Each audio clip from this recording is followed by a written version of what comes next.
বিভিন্ন স্বাদের গল্প শুনতে এখনই সাবস্ক্রাইব করুন আমাদের ইউটিউব চ্যানেল হররস্কোপ অফিসিয়াল। নমস্কার বন্ধুরা, আমি রয়েছি রক্তিম তোমাদের সঙ্গে, আর তুমি শুনছো হররস্কোপ অফিসিয়াল। আজকে তোমাদের জন্য রয়েছে সায়ন্তন পালের কলমে গোয়েন্দা হরক দণ্ডক সিরিজের প্রথম গল্প মৃত্যুমঞ্চে হরলীলা অন্তিম পর্ব। এর আগের পর্ব এখনো যারা শোনোনি তাদের জন্য আমাদের ডেসক্রিপশন বক্সে লিংক দেওয়া রয়েছে, তোমরা ঝটপট গিয়ে আগে শুনে নিতে পারো এই গল্পের প্রথম পর্ব। আজকের গল্প পাঠে আমি রক্তিম। শুরু হচ্ছে সায়ন্তন পালের কলমে মৃত্যুমঞ্চে হরলীলা দ্বিতীয় তথা অন্তিম পর্ব।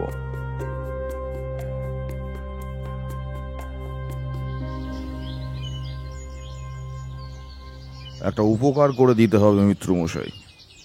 আজকের ঘটনাটা নিয়ে বাড়ি সবাইকে একটু মাইনর জেরা করতে চাই। আপনি যদি আমার পরিচয় দিয়ে সবাইকে একটু আসতে বলেন তাহলে খুব ভালো হয়। আবার জেরা? ঠিক আছে, বলবো। আপনারা কি এখন ভিতরে যাবেন? এখন ফিরে যাব। এত বড় একটা জায়গা সবটা খুঁটিয়ে দেখতে গেলে আমি না হাঁটুর ব্যথা ধরিয়ে বসি। পরে একদিন সব কিছু ভালো করে দেখে নেব। আজ না হয় এতটাই থাক। ম্যানেজারের পিছু পিছু ঘরে ফিরে এলাম। স্যারের ঘরে একত্রিত হলাম সবাই। শোনো প্রগত, আমাদের তল্লাশি বা জেরার একটা পদ্ধতি আছে। আমি সাসপেক্টদের প্রশ্ন করি, উত্তরের মধ্যে কিছু খটকা পেলে মিলি সেটাকে লিখে রাখে, আর বাবা উত্তর দেওয়ার সময় সাসপেক্টদের স্টাডি করে। না আজ এই নিয়মের ব্যতিক্রম হবে। আজ তুমি না আমি প্রশ্ন করব, স্টাডি করবে প্রগত, উত্তর লিখবে তুমি। আর মিলি, তুমি রেকর্ডারে জেরাগুলো সব রেকর্ড করবে। Is that clear? কিন্তু বাবা, আজ হঠাৎ ব্যতিক্রম কেন? অভিমন্যু যুদ্ধে যথেষ্ট যোগ্য ছিল, কিন্তু চক্রব্যূহ ভাঙার ক্ষমতা একমাত্র অর্জুনেরই ছিল। ওই হিন্দিতে একটা প্রবাদ আছে না, বাপ বাপ হতা হয় আর বেটা বেটাই। বুঝলে মাই সন? স্যার, আমি বা কি স্টাডি করব কাউকে? আমি সামান্য একজন লেখক। সামান্য? তুমি কল্পনার জোরে সৃষ্টি করো, মানুষের দুঃখ ভুলিয়ে মুখে হাসি ফোটাও, কাঁদাও। জীবনের কঠিন সত্যিগুলো প্রতিবিম্বের মতো সরল লেখায় তুলে ধরো মানুষের চোখের সামনে। এ কাজকে তুমি সামান্য বলে মনে করো? তাছাড়া তুমি সাইকোলজি নিয়ে পড়েছো। মানুষের বেশভূষা, চোখের মুভমেন্ট, হাতের আঙুল, চেহারার রং, এসব দেখে মনের অবস্থা নিরূপণ তুমি করতে শেখোনি? সে তো অনেক বছর আগের কথা। সব কি স্পষ্ট মনে আছে বলুন? যা আছে তাই দিয়েই কাজ হবে। তুমি... কথান্তের পূর্বেই দরজায় টোকা পড়ল। মিত্রবাবু বললেন আপনি আপনি আমাদের ডেকেছেন। আসুন আসুন অলোক কুমার বাবু, আপনার স্ত্রী এলেন না যে? এসেছে, এই তো আমার পিছনে। পিছন থেকে দিব্যাঙ্গনা প্রধান বেরিয়ে এসে নমস্কার করল। তার মুখে বেদনার বলিরেখা সুস্পষ্ট। চোখের জলের শুকিয়ে যাওয়া ধারা তার ছাপ রেখে দিয়েছে। একবার মনে হলো কানে কানে স্যারকে জিজ্ঞেস করি উনি অলোক কুমারকে চিনলেন কেমন করে, কিন্তু ভয় চেপে গেলাম। ভিতরে আসুন।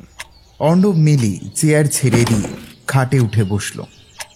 চেয়ার গ্রহণ করে অলোক কুমার বলল, হ্যাঁ বলুন, কি জানতে চান? বেশি কিছু না, সামান্য কিছু তথ্য। যা জানতে চাইবো তার সৎ উত্তর আপনাকে দিতে হবে। প্রথমে বলুন, আপনাদের বিয়ে হয়েছে কতদিন? এটা যৌথ প্রশ্ন, কাজে যে কেউ উত্তর দিতে পারেন। 7 বছর। কোনো সন্তানাদি? না, হয়নি। আচ্ছা অলোক কুমার বাবু, আপনার বাড়ি কোথায়? তমলুক। সেখানে যাতায়াত হয়? বছরে 2-1 বার। দিব্যাঙ্গনা, এবার তুমি বলো তো, মায়ের সাথে তোমার সম্পর্ক কেমন ছিল? হ্যাঁ, আপনার কথার মানেটা ঠিক? বুঝিয়ে দিচ্ছি। আমি বলতে চাইছি, তোমার মা কি তোমায় স্নেহ করতেন, বা করলেও কতটা করতেন? দেখুন, কাউকে ভালোবাসি কিনা বলা যায়, কিন্তু কাউকে কতটা ভালোবাসি সেটা তো বলা সম্ভব নয়। তাছাড়া সম্পর্ক ছিল, স্নেহ করতেন, এইসব বলছেন কেন? আমার মায়ের কিছু হয়নি। উনি ভয় পেয়ে পালিয়ে গা ঢাকা দিয়েছেন কোথাও, আমি জানি। তুমি জানতে তোমার মা কোনো কিছুতে ভয় পেয়েছিলেন? কিসে ভয় পেয়েছিলেন সেটা আমি জানি না, তবে দেখতাম ইদানিং উনি প্রায় সময় আতঙ্কে কাটাতেন। সেদিন জাঁতি দিয়ে সুপারি ভাঙতে গিয়ে তিনি হাত কেটে ফেললেন। ঘর অগোছালো করে রাখতেন। আমি জিজ্ঞাসা করতাম কি হয়েছে, উনি উত্তর দিতেন না, কথাটা এড়িয়ে যেতেন। শেষ কবে ওনার সাথে তোমার দেখা হয়? কাল রাতেই। খাওয়ার পর আমিই মাকে ওষুধ খাইয়ে ঘরের দোর ভেজিয়ে দিয়ে এসেছিলাম। এর অর্থ উনি ভিতর থেকে ঘরে ছিট কিনে দিয়ে শুতেন না? না, কখনোই না। আসলে ওনার ফিটের ব্যামো ছিল, যখন তখনই ফিট হতো, তাই দরজা এমনি ভেজিয়ে শুতেন, যাতে বিপদ আপদ হলে আমরা ছুটে যেতে পারি। আপদ? তা বটে, আপদের তো আর শেষ নেই। হ্যাঁ? না, কিছু না। তুমি মূর্তি চুরির ব্যাপারে কিছু জানো? না। বেশ, তুমি এখন আসো। তোমার স্বামীকে আমি একান্তে কিছু প্রশ্ন করব। কেন? ও তো আমার থেকে বেশি কিছু জানে না। আমিও যা জানি। মিসেস প্রধান, জানাজানির এখনো অনেক কিছু বাকি আছে। আপাতত আমরা কথা বলি। Thank you. দিব্যাঙ্গনা অস্বস্তি নিয়ে ঘর থেকে বেরিয়ে গেল। স্যার অলোক কুমারের কাছে গিয়ে বললেন, অলোক কুমার বাবু, আপনি এই প্রবাদটা জানেন? ঠাকুর ঘরে গিয়ে আমি তো কলা খাইনি। হ্যাঁ, জানি। জানেন? বাবা, ভালো ভালো। আচ্ছা, আপনি বর্তমানে হাত খরচ কোথা থেকে পান? একটু এটা পার্সোনাল প্রশ্ন হয়ে গেল না? মিস্টার প্রধান, গোয়েন্দার হাতে কোনো কেস এলে সব পার্সোনালি প্রফেশনাল হয়ে যায়, আবার সব প্রফেশনাল জিনিসই পার্সোনাল হয়ে যায়। নিন, এবার আমার প্রশ্নের উত্তরটা দিন। আমি তো জমি জমার দেখভাল করি। দেখভাল করলেও খরচের জন্য তো শাশুড়ির কাছে হাত পাততে হয়, তাই না? হাত কেন বাঁচবো? তাহলে হিসেবের খাতায় গোঁজা মিল দেখিয়ে টাকা মেরে দেন, তাই তো? হরকদণ্ডক বাবু, আপনি কিন্তু মাত্রা ছাড়াচ্ছেন। মাত্রা ছাড়িয়ে যাচ্ছি? তাহলে থাক, অন্য কথায় আসি। গতকাল রাত্রে আপনি কোথায় ছিলেন? ঘরে ঘুমোচ্ছিলাম। কিন্তু কাল রাত্রে আমি যে জানলার বাইরে আপনাকে দেখেছিলাম, নিচের ওই ঝোপঝাড়টার মধ্যে গা লুকিয়ে বসেছিলেন। সময় তখন 2:51:36। সবুজ রঙের পাঞ্জাবি পরেছিলেন, তাই তো? প্রথমবার অলোক কুমারের চোখে উদ্বেগ দেখা গেল। সেটাকে ঢেকে সে একটা ঠুনকো হাসি হেসে বলল, আপনার বোধহয় মাথা খারাপ হয়ে গেছে। আমার মাথা ঠিক আছে। আপনি এখন আসতে পারেন। সহযোগিতা করার জন্য ধন্যবাদ। অলোক কুমারের পর এলো সমীরণ। সে এমনিতে মনে প্রাণে খুবই উজ্জ্বল, তবে আজ তার চেহারায় শোকের একটা ছায়া পড়েছে। সে এসে যেচেই চেয়ারে বসল। আমার শরীরটা একটু ভারী ভারী লাগছে। আপনাদের কারোর কাছে একটা সিগারেট হবে? আমি দিলাম। সাথে স্যার আর অর্ণব নিল একটা করে। আমিও একটা ধরালাম। সাদা ধোঁয়ার কুণ্ডলি ছাড়তে ছাড়তে স্যার প্রশ্ন করলেন, সমীরণ, তোমার মনের অবস্থা আমি বুঝতে পারছি, তবুও ফর ইনভেস্টিগেশন আমাকে কিছু প্রশ্ন করতে হবে। No problem sir, ask me anything. তুমি একজন ইঞ্জিনিয়ার, পড়াশোনা শেষ করে কাজ করলে না কেন? কে বললো স্যার করিনি? 3 বছর একটা রিফাইনারিতে ছিলাম, তারপর আর ভালো লাগেনি। বর্তমানে মহাকাশ নিয়ে পড়ে আছি। ওটা ছাড়া মন আর অন্যদিকে যায় না। তাই? তোমার মা বাবা কিছু বলেন না? মানে অন্তত পক্ষে জমি জমা দেখতে বা তোমাদের স্কুল কলেজ রয়েছে সেগুলো দেখতে বলেন না? হ্যাঁ, মা বলতো। সরি, মানে মা বলে, এখনো বলে। বাবার তো সংসার জীবনে মনই নেই, নিজের তালেই আছেন সারাদিন। তুমি কাল সন্ধ্যায় কোথায় ছিলে? বাড়িতে। রাত্রে?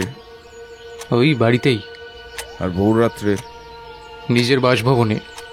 তোমার মাকে কিডন্যাপ করা হলো আর তুমি কিছুই বুঝতে পারলে না? এক মিনিট, কি কিডন্যাপ? কিন্তু ম্যানেজার কাকা যে বললো মা নাকি কি একটা ভয় বাথরুমের গোপন দরজা দিয়ে পালিয়ে গেছে। ওসব বাজে কথা।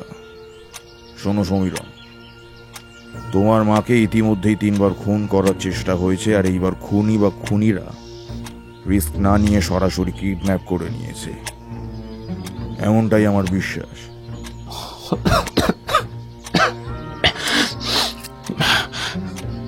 স্যার, আমার শরীরটা খুব খারাপ লাগছে স্যার, মাথাটাও ঘুরছে। স্যার সত্যি করে বলুন তো, তাহলে তাহলে আমার মা কি আর নেই? আমার মাকে কি আমি আর দেখতে পাবো না? ভেঙে পড়ো না, খুনিরা ওনাকে হাতে পেয়ে এত সহজে খুন করবেন না। কিন্তু আমি তো এটাই বুঝতে পারছি না যে মা কারোর কি ক্ষতি করেছে, কেন মায়ের সাথে এমন হচ্ছে। সেসব জানলে তো হয়েই যেত, তবে ক্ষতি তো উনি কারোর একটা করেছেন। যাই হোক, তুমি এখন ঘরে যাও, নিজেকে সামলাও, আর আমি যে কথাগুলো তোমায় বললাম সেগুলো কাউকে বলো না। সমীরণ এক প্রকার টলতে টলতে ঘর থেকে বেরিয়ে যায়। ম্যানেজারকে বলা হলো পুরোহিত মশাইকে ডাকতে। পুরোহিত মশাই এসে বললেন, হরিরাম বাবু, আপনি কতদিন যাবৎ এখানে কাজ করছেন? 40 বছর। আপনার বাড়ি কোথায়? পুরুলিয়া। যেদিন মূর্তি চুরি গেল তার আগে সবকিছু কি ঠিকঠাক ছিল? কোনো গন্ডগোল মনে হয়েছিল কি আপনার? না সাহেব, মূর্তি তো গোবিন্দজি মন্দিরে উন্মুক্তই থাকে। মা যেখানে স্বয়ং বিদ্যমান, সেখানে আমাদের কি কিছু করবার দরকার আছে? মূর্তিটা যে নেই সেটা কি আপনি প্রথম আবিষ্কার করেছিলেন? না, রানীমা। মাকে নিয়ে আপনি চিন্তিত হবেন না, মা নিজেই পুনরায় সস্থানে এসে উপবিষ্ট হবেন। এর আগেও তো এমন হয়েছিল। আপনাকে রানী কেমন মাইনে দেন? দেখুন, ঈশ্বরের সেবা করা মানুষের কর্তব্য, হ্যাঁ, পরম ভাগ্য হিসেবেও আখ্যান দিতে পারেন। আমার দিন যাপন তরে সামান্য নিরিমিষি আহার, বইপত্র এবং মন্ত্রের প্রয়োজন, সেটুকু রানীমা আমাকে উজাড় করে দেন। তৎপর মাইনে আমি চাইনি, তবুও দক্ষিণা আর দান রূপে মাসিক 100টি টাকা আমার হয়ে যায়। তা আমি পুরুলিয়ায় আমার ভাইপোর নিকট পাঠিয়ে দিই। গতকাল রাত্রে আপনি কতক্ষণ জেগেছিলেন? সাহেব, আপনারা যাকে নিদ্রা ভাবেন, আমি তাকে বলি সমাধি। সমাধিতে যাওয়ার পথ খুব প্রশস্ত। গতকাল আপনারা যখন এসেছিলেন তখন আমি গাড়ির শব্দ পেয়েছিলাম। তারপরে আলো বন্ধ হওয়ার পূর্ব পর্যন্ত আমি সম্পূর্ণরূপে বিলীন হয়ে যাইনি। তখন সময় কত ছিল কে জানে, আমার ঘরে তো ঘড়ি নেই। বুঝলাম। আচ্ছা, আপনার কি এই বাড়ির সবাইকে সৎ বলে মনে হয়? এই মানব দেহটাই তো সব থেকে বড় মিথ্যা, আর মন তো ভ্রমের অধিক কিছুই নয়। আমাদের বর্তমান হলো অতীতের ফল, আর ভবিতব্য বর্তমানের নিরেট কাঠামো। মায়া বোঝেন? মায়া হলো ব্রহ্ম, আমরা ব্রহ্মের স্বরূপ। তাই মানুষের বাইরের গঠনকে আমি বিচারযোগ্য বলেই মনে করি না। কিন্তু আমার আবার ওই কাঠামো বিচার করাই কাজ। কি হবে কাজ করে বলতে পারেন? হ্যাঁ, আমাদের অস্তিত্ব কিসে ভেবে দেখেছেন কোনোদিন? আমরা ধুলো দিয়ে তৈরি, আবার ধুলোতেই বিলীন হয়ে যাব। এই চরম সত্যিটা জানবার পরেও কেন যে মানুষ কাজে ছোটে কে জানে। যদিও কাজ ছাড়া মানুষের কাঠামোর পরিচিত নির্মিত হয় না, তবুও কাজ প্রয়োজন নিবারণের মাধ্যম বহি, আর বেশি কিছু কি না। তবে সেসব কথা না হয় এখন থাক। আপনি বলুন, এই পরিবারের কি কোনো গোপন রহস্য আছে? থাকলেও তা আমি বলতে পারবো না, তাহলে নুন খেয়ে নেমা খারামি করা হবে।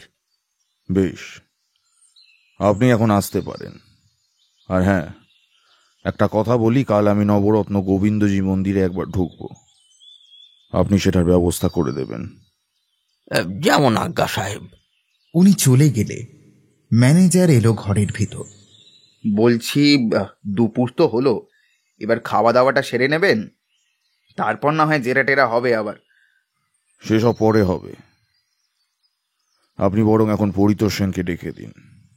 পরিতোষের বয়স 28, মাঝারি চেহারা, বড় বড় চুল, কপাল ঢেকেছে, মুখে বাঁকানো একটা গোঁফ রয়েছে, রং মাঝারি। সে দরজার সামনে এসেই বলল, কি ব্যাপার কি বলুন তো আপনাদের? একবার পুলিশ জেরা করছে, একবার আপনারা জেরা করছেন, ইয়ার কি হচ্ছে নাকি? হ্যাঁ, আমি চোর না খুনি যে বারবার আপনাদের প্রশ্নের আমি উত্তর দেব?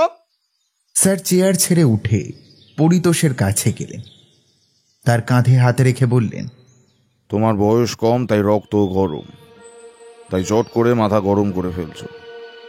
আমি তোমার থেকে বয়সে অনেক বড়, এমন গলা উঁচিয়ে কথা বলাটা তোমার উচিত হচ্ছে না। এই কি করবেন আপনি? হ্যাঁ, কি করবেন? আমাকে চমকাচ্ছেন? বোঝাচ্ছি, আমি পুলিশের লোক নই ঠিকই, কিন্তু অনেক বিগ্রানো ঘোড়াকে চাপ দিয়ে আমি সিধে করেছি। চুপচাপ ভিতরে এসে বসো, আমি কয়েকটা প্রশ্ন করছি, সেটার উত্তর দাও আর তারপর চলে যাও। আপনার কাছে বন্দুক আছে? Revolver, full loaded. একবার হাত দিতে দেবেন? দেব। ঠিক আছে, চলুন। পরিতোষ ভিতরে এসে বসল, স্যারও বসলেন।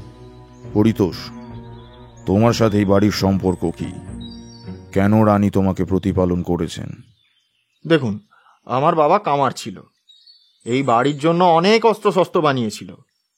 যখন বিপ্লবীরা এখানে এসে থাকতো, তখন বাবা অনেক লোহার জিনিস বানিয়ে তাদের দিত ফ্রিতে। শুনেছি বাবা বোমা টোমাও বাঁধত। আমার যখন 3 বছর, মাটা টপকে গেল, বাপটা বিড়ি খেয়ে টিভিতে মরল। বাবা রাজবাড়ির জন্য অনেক করেছিল, তাই রানীমা আমাকে কোলে তুলে এখানে নিয়ে এলো। সেই থেকে আমি এখানেই আছি, আশ্রিত হয়ে। খাই দাই, ঘুরি, নেশা করি, মেয়ে মানুষ নাচাই, দিব্যি চলে যায় আমার। পড়াশোনা শিখেছিলে? না, কি হবে ওসব করে? যাকগে, এবার কাজের কথায় আসি। মূর্তি চুরির ব্যাপারে তুমি কিছু তথ্য দিতে পারবে কি আমাকে? না। রানীমার উধা হয়ে যাওয়ার ব্যাপারে? হ্যাঁ, দেখুন, রানীমার সাথে তার স্বামীর বেশ কিছু মাস ধরে একদম জমছিল না। মণিবিহারী সিংহের পাশের ঘরটাই আমার। তো গত পরশু রাতে আমি শুনেছি রানীমা ওনার ঘরে এসে জোরে জোরে ঝগড়া করছেন। কাল রাত্রিরে আমি যখন ছোট বাথরুম করতে উঠেছিলাম, দেখেছিলাম ওনার ঘরের দরজা খোলা, লোকটা ঘরেও নেই। আমার মনে হয় উনি রাগের মাথায় বউকে হাপিস করে মার্ডার করে দিয়েছেন। ইন্টারেস্টিং। আচ্ছা, কাল সন্ধেবেলা তুমি কোথায় ছিলে? হাওয়া মহলের মাঠে বসে মদ খাচ্ছিলাম, আমার সাথে আরো 2 জন ছিল। তুমি আর কিছু বলতে চাও ঘটনাটার ব্যাপারে? না। ঠিক আছে, যাও। বন্দুকটা? ও পরে একদিন এসো, এখন সময় নেই। মনে মনে গালাগাল দিতে দিতে পরিতোষ চলে গেল। স্যার ম্যানেজারকে নির্দেশ দিলেন অপর একজন আশ্রিতা সমৃদ্ধি বসাককে খবর দিতে। সমৃদ্ধির বয়স 20। বাগানে কোনো মালতী বেলায় কুঁড়ি ফুটে নতুন ফুলটি যেমন মাথা চারা দেয়, মেয়েটির রূপ তেমন। নতুন যৌবনের সাম্রাজ্ঞী ছোঁয়া যেন তার দেহের পরতে পরতে লেগেছে। শুধু রূপবতী সে নয়, মেধাতেও তার জুড়ি মেলা ভার। অঙ্কতে অনার্স নিয়ে সে এখানের কলেজেই পড়াশোনা করছে। সমৃদ্ধি এসে বসল। স্যার জিজ্ঞাসাবাদ শুরু করলেন। তোমার নাম সমৃদ্ধি, তাই তো? বেশ, খুব মিষ্টি নাম। আচ্ছা, তুমি এখানে কবে থেকে আছো? ওই 10 বছর বয়স থেকে। আর তোমার পরিবারবর্গ? ছিল, মা ছিল। বাবা আমার জন্মের আগে অন্য একজনকে বিয়ে করে বাড়ি ছেড়ে চলে গিয়েছিল। আমার মা সিঙ্গল মাদার হয়ে আমাকে জন্ম দিয়েছে, বড় করেছে, পড়াশোনা করিয়েছে। আমার মা টিচার ছিল এই খান বংশের যে স্কুলটা আছে সেখানে। হঠাৎ একদিন কি হলো আমি বই পড়ছি, মা হঠাৎ রান্না রান্না করতে করতে মাটিতে পড়ে গেল। হাসপাতালে নিয়ে গেলে ডাক্তার বলল হার্ট ফেল। জানেন, মায়ের মুখে না আমি আগুনটুকুও দিতে পারিনি। এই দেশে মেয়েরা তো মুখাগ্নি করে না। রানীমা তখন দেবীর মতো এসেছিলেন। আসলে আমার মা আর উনি বাল্যবন্ধু ছিলেন তো, তাই বান্ধবীর হতভাগী মেয়েকে কোলে তুলে বাড়িতে বাড়িতে আশ্রয় দিয়েছিলেন। সেই থেকে এখানে মায়ের মরা মুখটা এখনো এখনো আমার চোখের সামনে ভেসে ওঠে। জানেন, ঘি মাখিয়ে মায়ের মুখটা না ওরা ওরা আগুনে পুড়িয়ে দিচ্ছে, ঝলসে যাচ্ছে। মায়ের হাড়গুলো যখন শক্ত হয়ে চিতা থেকে ঠেলে উঠছে, তখন ওরা লাঠি দিয়ে মারছে। সরি, আমি বুঝতে পারিনি। তারপর উনি মিলিকে ইশারা করলেন। মিলি খাট থেকে নেমে সমৃদ্ধির কাঁধ ধরে তাকে শান্ত করল। তুমি এখন ঘরে যাও, তোমাকে না হয় পরে আমি জিজ্ঞাসা করব। সমৃদ্ধি চলে যাচ্ছিল, হঠাৎ স্যার বললেন, আচ্ছা 1 মিনিট দাঁড়াও। তোমার হাতে গলায় ওগুলো কিসের দাগ? কোনো নখের আঁচড় বলে মনে হচ্ছে না। সমৃদ্ধি কথাটা শুনে ভয় পেল। গলার দাগটাকে ওড়না দিয়ে ঢেকে নিল। আতঙ্ক ও কাঁপা গলায় বলল, ও না না, কিছু না, ও কিছু না। ওই চুলকোতে গিয়ে নখ দিয়ে ছিঁড়ে, মানে এই তো আজকালকার মেয়েদের তো ওই বড় বড় নখ রাখার স্বভাব কমন না, ওই জন্য। আচ্ছা আমি আসছি। হ্যাঁ। কিছু একটা ধামা চাপা দেওয়ার চেষ্টা করলো মেয়েটা। সমৃদ্ধি চলে যাওয়ার পর ম্যানেজার ক্লান্ত গলায় বলল, আরো কাউকে কি ডাকতে হবে? না, এবার আপনি আসুন, আপনাকে জেরা করব। কথাটা শুনে ম্যানেজারের চোখ দুটো সতর্ক হয়ে উঠল। উনি সন্তর্পণে এসে বসলেন। আচ্ছা ম্যানেজার বাবু, রানীমার অবর্তমানে সম্পত্তির কি হবে? মানে কোনো উইল করা আছে কি? হ্যাঁ, বছর 2 আগে উনি একটা উইল করেছিলেন। তাতে উনি সম্পত্তি প্রায় সবার মধ্যেই ভাগ করে দিয়েছিলেন। সবার মধ্যে মানে? উনি কাকে কি দিয়েছিলেন একটু ডিটেলসে বলুন তো। ওই তো ওনার ছেলেকে এই প্রাসাদ এবং আরো 2টো প্রাসাদ, বর্তমানের সমস্ত জমি জমা এসব দিয়েছিলেন। মেয়ে জামাইকে দিয়েছিলেন 2টো প্রাসাদ ও মেদিনীপুরের 27 বিঘা জমি। আমার ভাগ্যে পড়েছিল লঙ্কাগড়ের জলহরিত একটা প্রাসাদ ও নগদ 1 লক্ষ টাকা। পরিতোষ ও সমৃদ্ধির ভাগে 50,000 করে। আর পুরোহিতকে মেদিনীপুরের 2 বিঘা জমি ও 30,000 টাকা দিয়েছিলেন। ওনার স্বামী? মণিবিহারী বাবুর মৃত্যুর পরে উইলটা কার্যকর হতো। মানে রানীমার অবর্তমানে মণিবিহারী বাবু এই বিরাট ধনকুবেরের মালিক, তাই তো? হ্যাঁ, তবে উনি মাস 6 পর উইলটা পাল্টে নতুন একটা উইল করান। তাতে সব একই ছিল, শুধু সমৃদ্ধির ভাগে 50,000-এর বদলে 70,000 টাকা তিনি বরাদ্দ করেছিলেন। আর পরিতোষকে 50,000-এর সাথে একটা প্রাসাদ দিয়েছিলেন। স্বাভাবিকভাবেই কারোর একটা ভাগ থেকে একটা প্রাসাদ বাদ পড়ত। সেটা পড়ল দিব্যাঙ্গনার অলোক কুমারের ভাগ থেকে। তবে হঠাৎ এই সিদ্ধান্ত কেন? এটা ওনার ব্যক্তিগত দিক থেকে নেওয়া সিদ্ধান্ত ছিল। আমি তো কিছু বলতে পারবো না এই ব্যাপারে। আশ্রিতদের নিয়ে অতি ভাবনা, অত্যাধিক স্নেহ, এই ব্যাপারটা কিন্তু বড় অদ্ভুত। আচ্ছা, পুলিশ কি নারাজল সার্চ করে রানীর কোনো হদিশ পেল? এখনো তো তেমন কিছু জানায়নি ওরা। এবার আমার খুব চিন্তা হচ্ছে, সামনেই রামনবমী, এত বড় অনুষ্ঠান হবে, আর তার আগে এসব কি যে শুরু হলো বাড়িতে। সত্যিই ভাবনার বিষয়। আচ্ছা, এখন এই দ্বিতীয় উইলটা রানীর ঘরে আছে নিশ্চয়ই? হ্যাঁ আছে, তবে ওটা তো পাল্টানো হয়েছে। সে কি? তৃতীয়? কবে পাল্টানো হলো? 4 দিন আগে। তবে এখনো সেটা আদালত থেকে পাশ হয়নি। সেটাতে আবার কি চেঞ্জ করেছেন? সমীরনের ভাগে 3টের বদলে 2টো প্রাসাদ পড়েছে। আর মেয়ে জামাইকে উনি মেদিনীপুরের 27 বিঘার বদলে মাত্র 10 বিঘা দিচ্ছেন। এই কাটা অংশটা কোথায় যাচ্ছে? সমৃদ্ধির খাতে। এই 2 বছরে ছেলে মেয়ের প্রতি রানীর স্নেহ কমেছে, অথচ আশ্রিতদের নিয়ে উনি একটু বেশি ভাবনা চিন্তা করছেন। এটা ভারী বিচিত্র ব্যাপার, এমন তো কোনোদিন শুনিনি। নিশ্চয়ই এবারও রানী আপনার সাথে কনসাল্ট করেননি?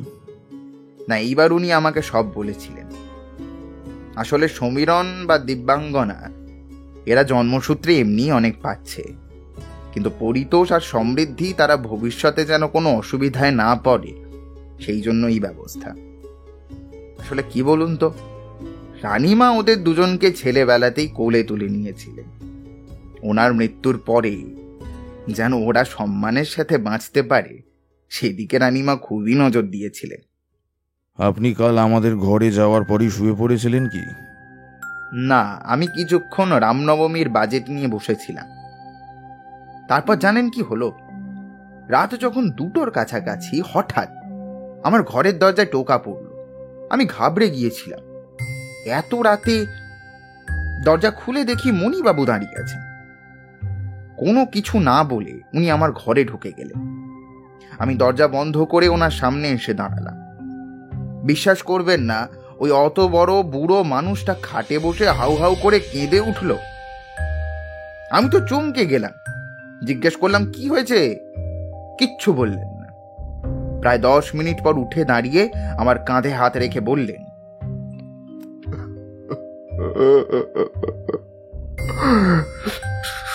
শিবপ্রসাদ, আগের জন্মে নিশ্চয়ই রাক্ষস ছিলাম আমি, তাহলে এত বড় পাপ করে আমি এখনো বেঁচে থাকতে পারি? আমার ক্ষমা নেই, তুমি এদের সবাইকে দেখো। আমি কি পাপ কি ক্ষমা এসব জিজ্ঞেস করলাম, তো উনি কোনো উত্তর না দিয়েই চলে গেলেন। স্ট্রেঞ্জ। আচ্ছা, উনি কি কোনো মানসিক রোগে ভুগছিলেন? না তো, দিব্যি সুস্থ সবল মানুষ। ঠিক আছে, আপাতত এতেই হবে। আমি রানীকে খোঁজবার চেষ্টা করছি। আর শুনুন, টেবিলে আমাদের লাঞ্চটা দিন। বাড়ির সবাই একসাথে খাবে তো? না, দিব্যাঙ্গনা খাবে না বলে দিয়েছে। মেয়েটার মনের যা অবস্থা। সমীরণ তো নিজের ঘরে খায়। মণিবাবু পুলিশ যাওয়ার পর কোথায় যেন বেরিয়েছেন একটা। অলোক কুমারের খাওয়া হয়ে গেছে, এখন শুধু আপনারা, আমি, পরিতোষ আর সমৃদ্ধি বাকি। ম্যানেজার চলে গেল। স্যার আমার দিকে ঘুরে একটা সিগারেট চালালেন, একটা টান দিয়ে বললেন, কি প্রগত, কি মনে হলো? এক এক করে বলছি। দিব্যাঙ্গনার দিকটা পরিষ্কারই ছিল, তবে আমার মনে হলো ওর যতটা শোকগ্রস্ত হওয়ার উচিত ততটা কিন্তু ও নয়। অলোক কুমারের অনেক গলদ আছে, তা ওর প্রথম কথাবার্তা থেকেই আমি বুঝেছি। সমীরণের ব্যাপারটা পেঁচালো। মায়ের নিখোঁজ হওয়াতে সে শখ পেয়েছে, এটা নর্মাল, বাট অমন মাথা ঘোরা, শরীর খারাপ করা, এটা একটু বাড়াবাড়ি ছিল। পুরোহিত মশাই এসবের সাথে পাঁচে নেই। পরিতোষের চোখে মুখে উত্তেজনা ছিল বটে, যেটা ঢাকবার হেতুতে সে হাইপার হওয়ার নাটক করছিল। সমৃদ্ধি নিজেকে পুরোটাই ঢেকে রেখেছিল। আপনি যেন ওকে প্রশ্ন না করতে পারেন সেজন্য মায়ের কাহিনীটা বিস্তরে শুরু করলো। তারপর আপনি নখের আঁচড়ের কথাটা যখন তুললেন, ও ভয় পেল। হজ বড়ল করে ঘর থেকে পালালো। ম্যানেজার নিজেকে সংযত করতে চাইছিল বারবার। প্রথম আর দ্বিতীয় উইলটা রানীমা ওকেই জানিয়ে করেছিল। ম্যানেজারটা ডাহা মিথ্যে বলছিল। ওর কথা আমরা যেন সত্যি বলে বিশ্বাস করি, তাই ও বারবার একটা কৌতূহলী সুর ধরতে চাইছিল। Proud of you. তবে এখনো তোমাকে অনেক চর্চা করতে হবে। সাইকোলজির বাগানে তুমি এখনো বাইরে থেকে ঠেলে ওঠা একটা আগাছা মাত্র। এই বলে উনি মিলির কাছে গিয়ে টেপ রেকর্ডারটা বন্ধ করে পকেটে ঢুকিয়ে নিলেন। অর্ণব উত্তরের কিছু জায়গা লিখে নিচ্ছিল। কাছে গিয়ে উনি অর্ণবের কাঁধে হাত রেখে বললেন, এবার কি করা হবে? আপাতত লাঞ্চ, তারপর মণিবিহারী সিংহকে ডেকে জেরা করা, তৎপর অনুসন্ধান। জো হুকুম। আমরা খাবার টেবিলে এসে আসন গ্রহণ করলাম। খাওয়া দাওয়া মোটামুটি অন্তের পথে। হঠাৎ বিনা মেঘে বজ্রপাতের মতো উদয় হলেন মণি বিহারী সিংহ।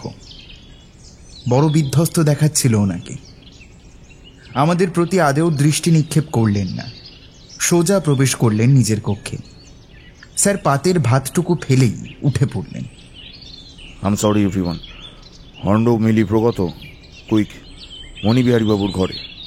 অবশিষ্টটুকু গলাধ্যকরণ করে সবাই গেলাম মণি বিহারী সিংহের ঘরে। ঘরটা অগোছালো, বিছানা থেকে শুরু করে টেবিল আলনা সবেরই গুরুচণ্ডালী অবস্থা। খাটে বিষণ্ণ চিত্তে একদৃষ্টে মাটির দিকে চেয়ে বসেছিলেন তিনি। স্যার গলা ছাড়লেন। ভিতরে আসবো? আসুন। কে আপনারা? নমস্কার, আমার নাম সুদীপ চক্রবর্তী, ছদ্মনাম হরক দণ্ডক। এই আমার ছেলে অর্ণব আর আমার হবু পুত্রবধূ মিলি। আমরা যৌথভাবে একটা ডিটেকটিভ এজেন্সি চালাই। আপনার স্ত্রী আমাদের একটা কেসের দায়িত্ব দিয়েছিলেন। আমার সাথে কি দরকার? কিছু প্রশ্ন করতে চাই আপনাকে। বলুন। মণিবাবু, আপনার স্ত্রীর সহিত আপনার বিরহের কারণটা জানতে পারি? ওর মনে হয়েছিল আমি ওকে খুন করে ও সম্পত্তির মালিক হতে চাই। সত্যি কি চাইতেন না? সে কথা মা দুর্গাই জানেন। এখন আপনি কোথায় গিয়েছিলেন? মনের বিষটা উগড়ে ফেলতে। তাই নাকি স্ত্রীর একটা অসৎ গতি করতে? বললাম তো, সত্যিটা মা দুর্গাই জানেন। কাল রাত্রে আপনি ম্যানেজারের ঘরে গিয়েছিলেন? না, কাল সারাদিন ঘরের বাইরে পা রাখা হয়নি। কিন্তু ম্যানেজার যে... স্যারের কথা শেষ হলো না, তার আগেই প্রায় বুলেটের গতিতে একটা তীক্ষ্ণ ছুরি ঘরের পিছন দিকের জানলাটা দিয়ে এসে বিঁধল মণি বিহারী বাবুর কণ্ঠে। কয়েক ফোঁটা রক্ত ছিটকে এসে পড়ল স্যারের মুখে। মণি বিহারী বাবু খাট থেকে মাটিতে পড়ে গেলেন। সমগ্র ঘটনাটা এত দ্রুত ঘটল যে আমরা সবাই থ মেরে গেলাম। মিনিট খানেক স্তম্ভের মতো দাঁড়িয়ে রইলাম, কিংকর্তব্য বিমূঢ় হয়ে। এমনকি মণি বিহারী সিংহ ছটফট করে আমাদের সামনেই মারা গেলেন, অথচ আমরা কেউই মৃত্যুযাত্রীর পাশে দাঁড়াতে পারলাম না। প্রথম নিস্তব্ধতা ভাঙলেন স্যার। অর্ণব, পিছন দিকে ওই বকুল গাছটার কাছে, ফাস্ট! পিতার আজ্ঞা পেয়ে অর্ণব ছুটল। আমি তাড়াতাড়ি বাইরে এসে বাড়ির সবাইকে খবরটা জানালাম। ফিরে এসে দেখলাম মিলি দরজার কাছে অজ্ঞান হয়ে পড়ে রয়েছে। স্যার ওকে কোলে তুলে ওর ঘরে নিয়ে গিয়ে শুইয়ে দিলেন। মিনিট 5 পর অর্ণব এসে বলল, বাবা, নো ওয়ান, কাউকে পেলাম না। শুধু গাছটার তলায় এই পেনটা পড়েছিল। সেটা হাতে নিয়ে দেখলাম নিবের কলম, গায়ে সোনার জল দিয়ে কোম্পানির নাম লেখা। আমার মনে হয়... অর্ণব থামল। ওর চোখ গেল বিছানায় জ্ঞানশূন্য অবস্থায় শুয়ে থাকা মিলির দিকে। সে উদ্বিগ্ন কণ্ঠে বলল, এ কি, মিলি? মিলির কি হলো? জীবনে প্রথম খুন হতে দেখলো, তাই নার্ভাস হয়ে সেন্সলেস হয়ে গেছে। তুমি ওর কাছে থাকো, চোখে মুখে জল দাও, ওর জ্ঞান ফেরাবার চেষ্টা করো। প্রগত, চলো আমরা নিচে যাই। মণিবাবুর ঘর থেকে কোনো জিনিস গায়েব হতে দিলে চলবে না। নিচে এসে দেখলাম সবাই মণিবিহারী বাবুর ঘরে একত্রিত হয়েছেন। দিব্যাঙ্গনা বাবার মৃতদেহের উপর ঝুঁকে পড়ে বিলাপের সুরে কাঁদছে। সমীরণও বেশ মুষড়ে পড়েছে। 1 ঘন্টা পর পুলিশ এসে উপস্থিত হল। মণিবিহারী বাবুর ঘরটা সিজ করে লাশটা ভ্যানে নিয়ে চলে গেলেন। কিছুক্ষণ পর বড়বাবু একজন কনস্টেবল সহ ফিরে এলেন। আমাদের ঘরে এসে জেরা শুরু করলেন। মণিবিহারী বাবুর মৃত্যুর সময় আপনারা ওনার ঘরে ছিলেন? ছিলাম। সত্যি ছুরিটা বাইরে থেকে এসে বিঁধেছিল তো? আপনার কি মনে হয় মণিবাবুকে খুন? আমাকে আপনাদের ঘর তল্লাশি নিতে হবে। নির্দ্বিধায়।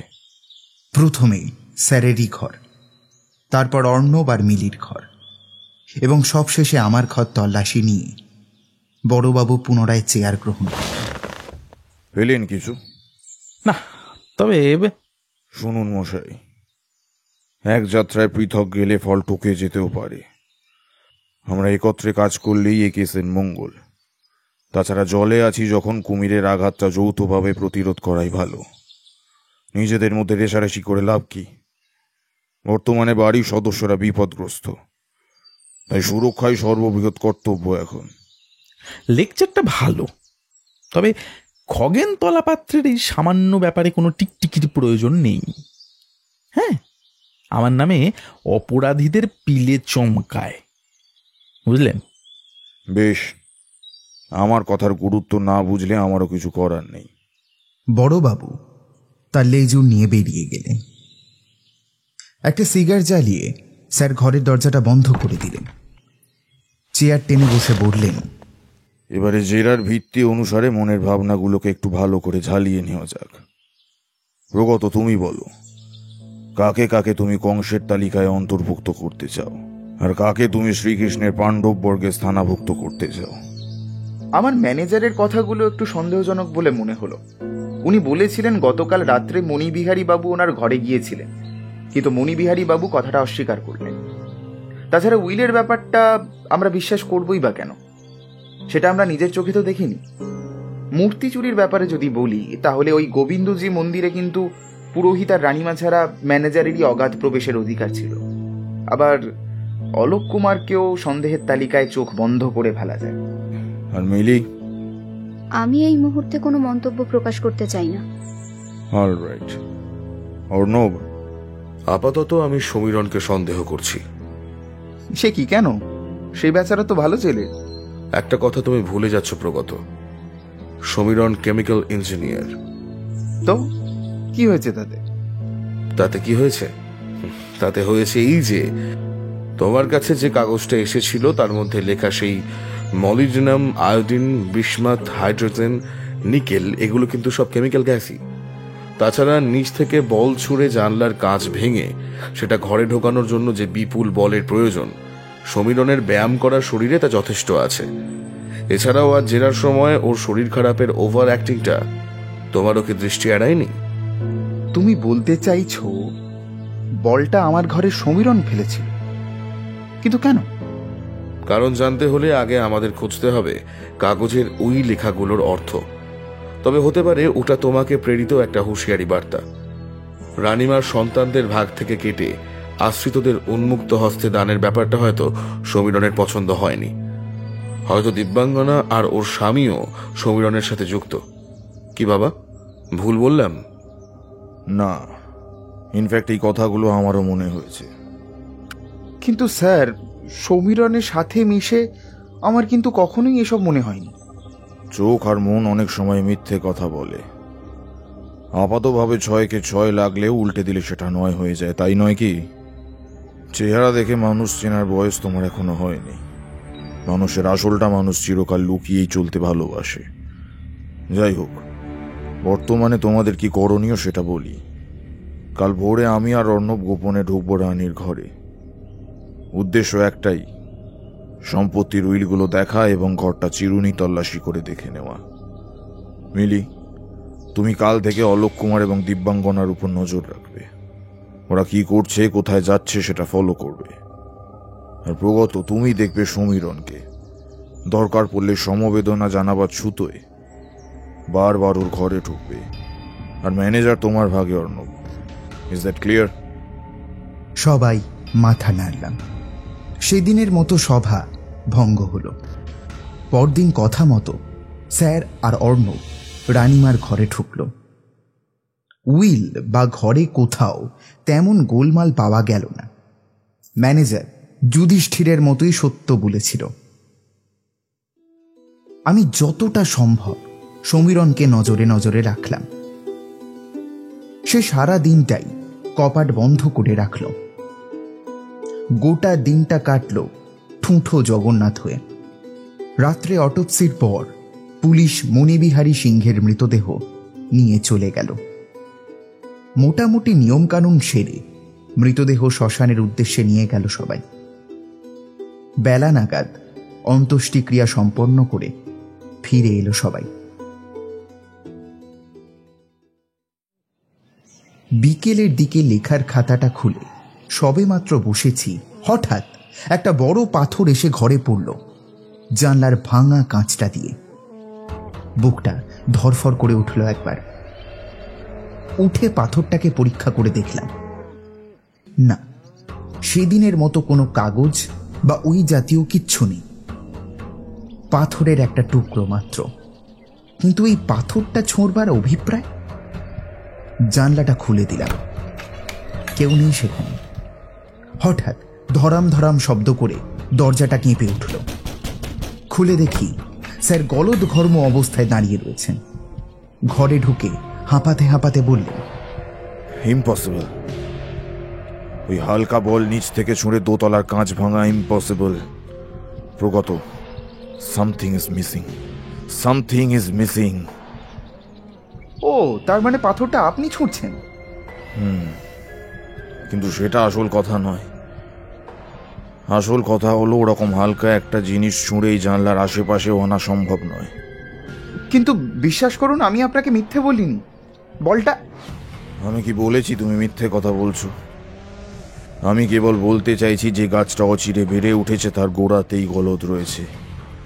আমি এমনও হতে পারে বলটা হাত দিয়ে ছোঁড়াই হয়নি, বলটা অন্য কোনো মাধ্যমে ঘরে এসছে, অ্যান্ড দ্যাট মিনস সমীরণের উপর থেকে সন্দেহ সরিয়ে নিতে হয়। স্যার, আপনার কথা ঠিক বুঝলাম না। তোমার মাথা এখন অতটাও তীক্ষ্ণ হয়নি। দেখো, আমরা ধরেছিলাম কাণ্ডগুলো হয়তো সমীরণের হতে পারে, কারণ তার শক্তি সাধারণের তুলনায় বেশি।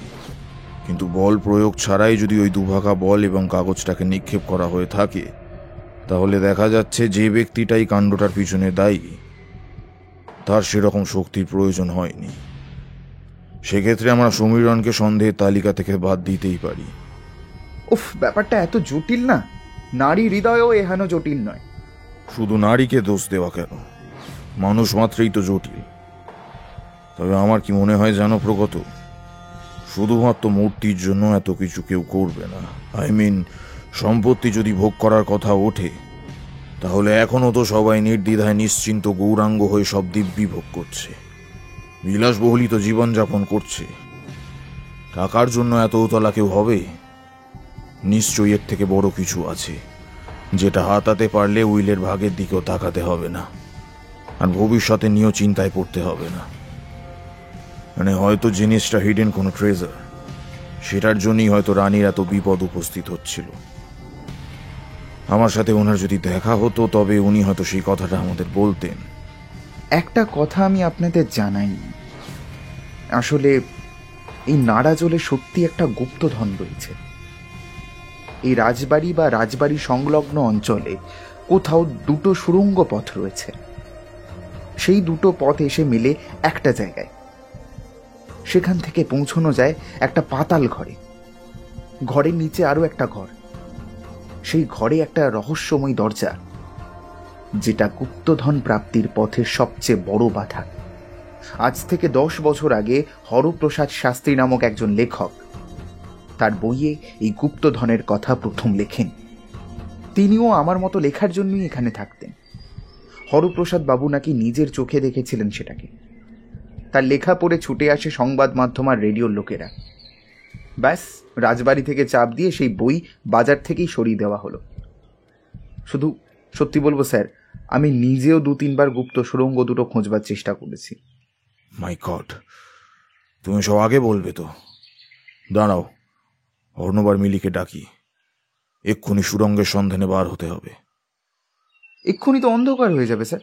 হোক, কলকাতা থেকে 3-3টে টর্চ এনেছি, সেইগুলো যথাযথ সময় ব্যবহার করতে হবে তো নাকি? মিনিট 20 মধ্যেই আমরা বেরোলাম। সরস্বতী দালান, দুর্গা মন্দির, শিব মন্দির, কাঠারি বাড়ি দিয়েই শুরু হলো অনুসন্ধান যাত্রা। প্রত্যেকটা প্রাঙ্গণ, প্রত্যেকটা অবরুদ্ধ কক্ষ সুনিপুণ ও সচেতনভাবে পরীক্ষা করা হলো। ধুলো, বালি, ক্ষয়িত চুন সুরকি ছাড়া আর কিছুই পাওয়া গেল না। এসে পড়লাম ঠাকুর ভবনে। লম্বা করিডোর ও দালান ছাড়া আর কিছুই পরীক্ষা করা গেল না। মন্দিরগুলো সব তালাবন্ধ। নাটমঞ্চের বেলজিয়াম গ্লাসগুলো, যেগুলো দিনের আলোয় রশ্মি বিকিরিত করে নিজের বিস্ফারিত রূপ পরিবেশন করত, সেগুলোকে আলোর অভাবে বড় অকেজো ও অসহায় দেখাচ্ছিল। যেন এ জীবনে ধ্রুব সত্য যতক্ষণ তোমার পুঁজি আছে, যতক্ষণ তুমি আলো ছাড়তে পারছো, ততক্ষণ সমাজে তোমার মান নেই। যেই তোমার গুণ, তোমার ঐশ্বর্য কপর্দক শূন্য, সেই মুহূর্তে তুমি সমাজের নিকট অকেজ, অচল, অসহায়।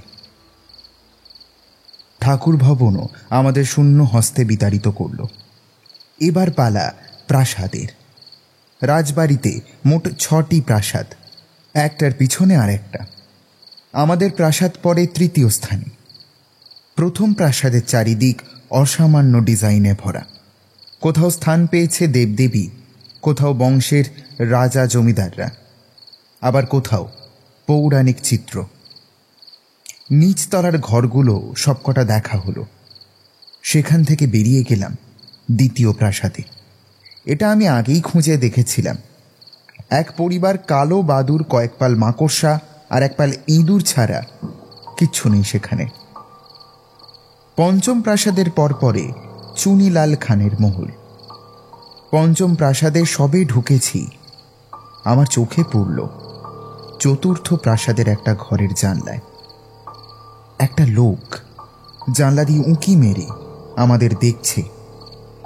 অন্ধকারের দরুন লোকটার মুখ দেখা যায় না, কিন্তু এ কিভাবে সম্ভব? চতুর্থ প্রাসাদ বাস শূন্য। স্যারকে দেখালাম সেটা। দেখে স্যার কিছুক্ষণ চিন্তা করলেন। আমাদের এখন ফিরে যাওয়া ভালো, আমাদের ফলো রাখা হচ্ছে। এখন চলো, পরে ফাঁক দেখে এক একজন করে ঢুকে দেখব। সেদিনের মতো ফিরে এলাম। সন্ধেবেলায় আমরা গেলাম সমৃদ্ধির ঘরে। সে অমনোযোগী হয়ে এলো চুলগুলো কাঁধের উপর ফেলে খেলা করছিল। আসতে পারি? সমৃদ্ধি তাড়াতাড়ি উঠে ওড়নাটা বুকে জড়িয়ে নিল। আপনারা আসুন না। ছোটখাটো ঘরখানা ভারী শৌখিন, বিদেশি ও এদেশীয় আসবাবে পরিপূর্ণ। আমাদের বসতে দিয়ে সে উঠে দাঁড়ালো। সমৃদ্ধি, তোমার সাথে সেদিন ভালো করে কথা হলো না, তাই আজ দল বেঁধে চলে এলাম। ভালো আছো তো? আচ্ছা সমৃদ্ধি, সত্যি করে বলো তো বোন, সেদিন তোমার হাত আর গলায় ওটা নখেরই আঁচড় ছিল, তাই না? হ্যাঁ হ্যাঁ, বললাম তো, ওই চুলকোতে গিয়ে জায়গাটা। না, ওটা চুলকোতে গিয়ে হয়নি, সত্যিটা বলো। মিলি, ওসব কথা এখন থাক। আচ্ছা সমৃদ্ধি, তুমি সেদিন বলেছিলে তোমার মা আর রানী বাল্য বন্ধু ছিলেন। এই বন্ধুত্বটা কি শুধুমাত্র বাল্যকালের নাকি চিরকালের? হ্যাঁ, যতদিন মা বেঁচে ছিল ততদিন ছিল। তোমার মা ডায়েরি লিখতেন? হ্যাঁ। সেটা এখনো আছে? মায়ের সমস্ত স্মৃতিগুলো অভিমানী মেয়ের মতো আমি জমিয়ে রেখে দিয়েছি। আমাদের সেটা দেবে? ফিরিয়ে দেবেন তো আমায়? আমার মায়ের শেষ স্মৃতি কিন্তু ওটা। অক্ষত অবস্থায় তোমার হাতে তুলে দেব। সমৃদ্ধি আলমারি ঘেঁটে একটা ছেঁড়া জীর্ণ ডায়েরি বার করে আমাদের হাতে দিল। Thank you. আচ্ছা, আর একটা কথা, তুমি বিয়ের ব্যাপারে কিছু ভাবোনি? না, বিএ পাশ করি, তারপর এমএ করব, তারপর ওসব দেখা যাবে। সমীরণ কিন্তু খুব ভালো ছেলে। স্পষ্ট লক্ষ্য করলাম সমীরণের নামটা শুনে সমৃদ্ধির চোখ মুখ ভয়ে কুঁকড়ে গেল। আরে মজা করছি, তোমার যাকে পছন্দ তুমি তার সাথেই বাঁধাবো তখন। ও, আর একটা কথা মনে পড়ে গেল, রানী নিখোঁজ হওয়ার পূর্বে উইল করে তোমাকে নগদ 70,000 টাকা, একটা প্রাসাদ আর 17 বিঘা জমি দিয়ে গিয়েছেন। এ কথা তুমি জানো? জানি। যেদিন উইল হয় সেদিন দুপুরবেলা উনি আমায় ডেকে বলেছিলেন, সোমু, তোর জন্য আমি এই সব রেখে যাচ্ছি, দেখবি তোর কোনো অসুবিধা হবে না, শুধু লেখাপড়াটা তুই মন দিয়ে করে যা মা। তোমার কি মনে হয়, তোমাকে এই সম্পত্তি দানের জন্য কি ওনাকে নিখোঁজ হতে হলো? জানি না, তবে যদি এমনটা হয় তাহলে আমি নিজেকে কোনো দিন ক্ষমা করতে পারবো না। ওকে, আজ উঠি, সাবধানে থেকো কেমন? দরজার কাছে গিয়ে মিলি থমকে ফিরে এলো। সমৃদ্ধির মাথায় হাত বুলিয়ে বলল, সমৃদ্ধি, আমার কেন জানি না মনে হচ্ছে তোমার ভিতরে অনেক কিছু জমে আছে। যদি কোনোদিন হলকা মেরে বেরিয়ে আসতে চায়, এই দিদির কাছে নির্দ্বিধায় চলে এসো।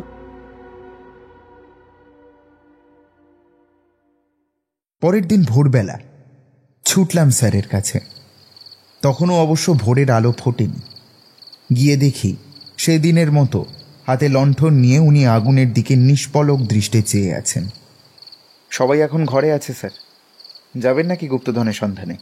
উনি তড়াক করে বিছানা থেকে নেমে পড়লেন, লণ্ঠনটা নিভিয়ে বললেন, আর ইউ শিওর কেউ এখনো ওঠেনি? 100% শিওর স্যার। লেটস গো দেন। অর্ণব আর মিলিকে জাগানোর দরকার নেই, বেশি লোক গেলেই কালকের মতো বাঁচাদন আবার ফলো করবে। বেরিয়ে পড়লাম। গোপনে ঠাকুর ভবনে এসে মন্দিরগুলো ঢু মারলাম। তারপর উত্তীর্ণ হলাম পঞ্চরত্ন নাট মন্দিরে। ভোরের মিঠি আলোর বিস্তারিত উদ্বিগ্ন কিরণ এসে ভগ্নপ্রায় ধ্বংসস্তূপগুলোকে স্বমহিমায় বেদনার চাদর পরিয়ে দিচ্ছিল। এককালের গৌরব মোড়া ঐতিহ্যবাহী দেবী মন্দির আজ যেন বিধবার বুকের নিংড়ে নেওয়া সুধার মতোই উদাসীন। মন্দিরের ইঁট পাথর সরাতে সরাতে মিনিট 20 কাটল। সেখান থেকে মৃত নাটমঞ্চ, ভোগশালা এটা ওটা সরিয়ে এটা ওটা ঠুকে টিপে টাপে দেখতে লাগলাম। চুনিলাল খানের মহলেরও করুণ অবস্থা। মহলের এক জায়গায় একটা পাথর মাটি থেকে আলগা হয়ে প্রায় উঠে আসবার অপেক্ষায় ছিল। সেটা দেখে আমাদের চোখ জলজল করে উঠল। তাড়াতাড়ি গিয়ে পাথরটা টেনে সরালাম, কিন্তু ভাঁড়ে মা ভবানী। পাথরের নিচে এক গাদা শিকড় ও মাটি ছাড়া আর কিচ্ছু নেই। তবুও বৃথা আশায় মাটিতে বার কয়েক পা ঠুকলাম। হতাশ হয়ে যখন ফিরে আসছি, তখন পঞ্চরত্ন মন্দিরের এমন এক দৃশ্যের সাক্ষী হলাম যা মানুষের বোধ শক্তির বাইরে। আমি নিজের চোখকে বিশ্বাস করতে পারলাম না। মন্দিরের ভিতরের চারিদিকটা প্রচণ্ড উদ্ভাসিত আলোকে জ্বলে উঠেছে। মন্দিরের ধসে পড়া বেদির উপর একটা সাদা বক লড়াই করছে একটা বাজ পাখির সাথে। বাজ পাখিটা সারা দেহে রক্ত। এ যেন হুবহু সেই দৃশ্য যা দেখে উদয় নারায়ণ ঘোষের ভাগ্য ঘুরে গিয়েছিল।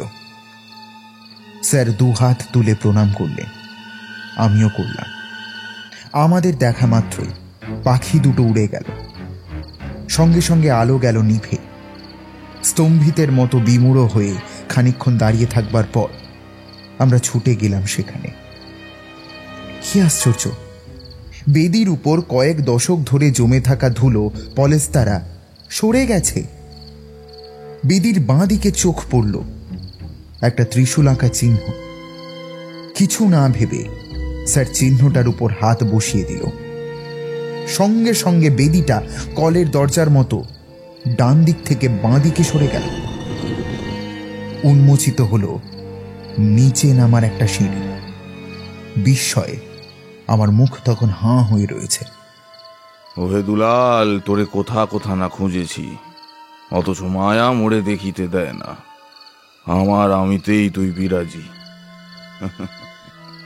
চলো প্রগত, গুপ্তধন দুবাহু বাড়ায় আমাদের ডাকিতেছে।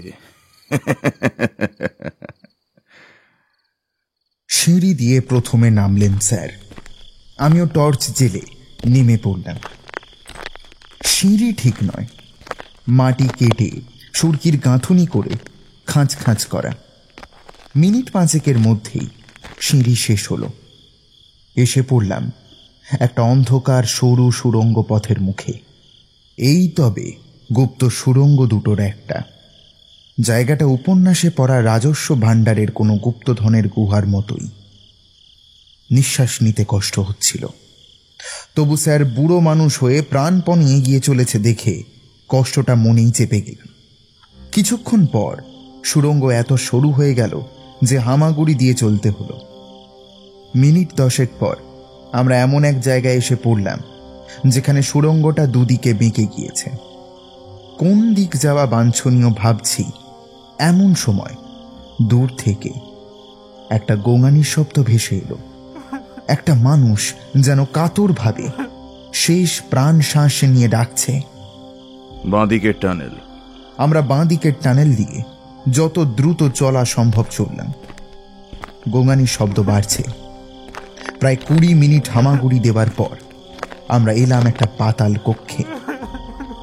8 ফুট দৈর্ঘ্য, 8 ফুট প্রস্থ। উঠে দাঁড়িয়ে মাজাটাকে যত সম্ভব সোজা করে নিলাম। স্যারের আলো গিয়ে পড়ল কক্ষের কোণায়।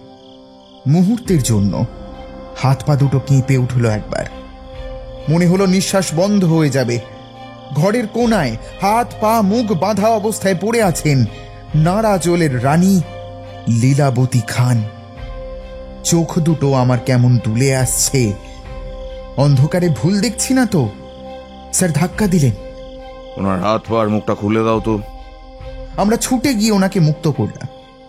রানীমা চোখ খুলে তাকাতে পারলেন না, শুধু কাঁপা গলায় বললেন,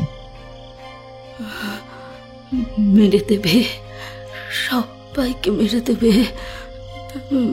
মেরে দেবে, ও সবাইকে মেরে দেবে। এই বলে উনি জ্ঞান হারালেন। ওনাকে তাড়াতাড়ি উপরে নিয়ে চলো, কন্ডিশন ভালো নয়, এক্ষুনি হাসপাতালে ভর্তি করতে হবে। কিন্তু উনি এখানে এই অবস্থায়? এখন প্রশ্ন করার সময় নয়, ওনাকে ধরো। রানীমাকে ধরাধরি করে উপরে নিয়ে এলাম। ম্যানেজার প্রাসাদের বাইরেই দাঁড়িয়েছিল। রানীমাকে দেখে লোকটার পায়ের তলার মাটি যেন সরে গেল। এ কি